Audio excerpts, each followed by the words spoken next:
दहेज कभी खुशियों की गारंटी नहीं दे सकता।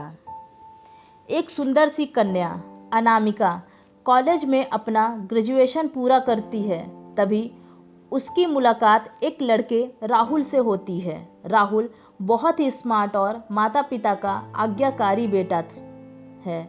दोनों एक दूसरे को पसंद करने लगते हैं। एजुकेशन पूरा होते ही राहुल अपने शहर में जॉब करने लगता है और अनामिका भी एक अच्छी जॉब कर रही है। दोनों ने निर्णय लिया कि अब माता पिता से शादी की बात करने का वक्त आ गया है, लेकिन परेशानी यह है कि दोनों की जाति अलग अलग है।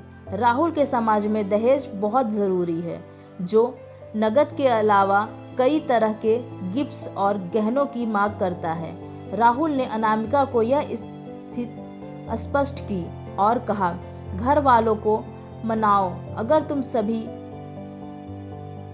मांगे पूरी करवाती हो तो मेरे माता पिता तुम्हें पलकों पर बिठाएंगे। अनामिका ने अपने माता पिता से यह बात कही। अनामिका के माता पिता को यह बात पसंद नहीं आई, पर अनामिका की जिद थी कि अगर मुझे दहेज दोगे तो मेरी इज्जत बढ़ेगी। अनामिका के माता पिता सक्षम भी थे, बिना मांगे भी अनामिका को बहुत कुछ दे सकते थे, पर उन्हें इस तरह दहेज की मांग करने वाले लोग पसंद नहीं आ रहे थे। लेकिन माता पिता अनामिका की खुशी चाहते थे।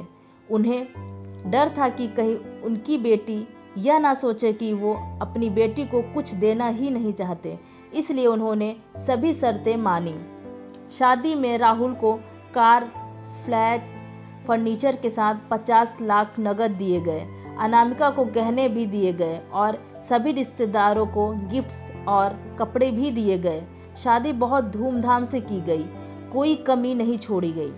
अनामिका को मन ही मन यह गुमान था कि जाति अलग होने के बावजूद माता पिता ने उसकी शादी ससुराल के हिसाब से की।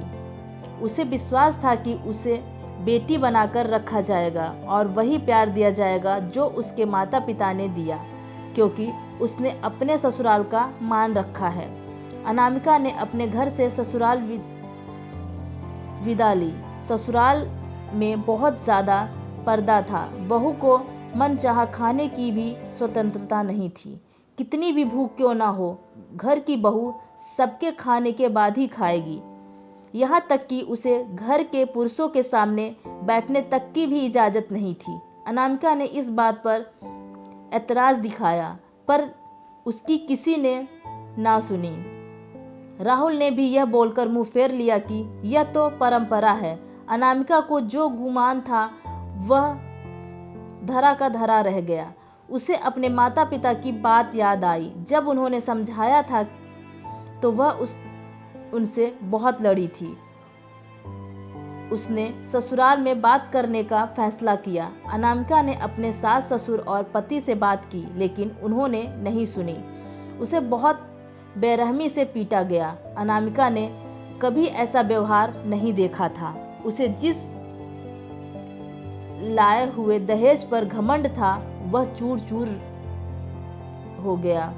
अनामिका को माता पिता से बात करने में भी शर्म महसूस हो रही थी और इसी कश्मकश में एक दिन अनामिका ने अपने आप को खत्म कर लिया। माता पिता को जब यह बात पता चली तो उन्हें अपनी गलती का एहसास हुआ कि वक्त रहते समझा दिया होता तो बेटी साथ होती। जो लोग दहेज पर बेटे की शादी करते हैं उनकी सोच हर तरह से छोटी ही होती है। जो बेटे को नीलाम कर सकते हैं वो किसी और की बेटी को कैसे अपनी बेटी बना सकते हैं। दहेज कभी खुशियों की चाबी नहीं बन सकता, यह बात सभी को समझनी होगी। इस दहेज प्रथा की कहानी में आपने पढ़ा होगा कि माता पिता ही नहीं बल्कि लड़की की सोच भी दहेज का समर्थन कर रही थी। कई बार लड़कियों को दहेज का गुमान हो जाता है, पर जो लोग लोभी होते हैं वो कभी अच्छे नहीं हो सकते। यह बात सबको समझाने की ज़रूरत है। कहानियाँ जीवन में बहुत मायने रखती हैं। कई बार बड़ी से बड़ी डिग्री भी ज्ञान नहीं देती। एक छोटी सी कहानी जीवन बदल देती है। शिक्षाप्रद कहानी को आधार बनाकर अपने बच्चों को जीवन का सच्चा ज्ञान दें। दोस्तों, कहानी पसंद आई हो तो एक लाइक और अपने दोस्तों से शेयर करना ना भूलें। रोजाना ऐसी ही कहानियों के लिए चैनल को सब्सक्राइब करें। धन्यवाद।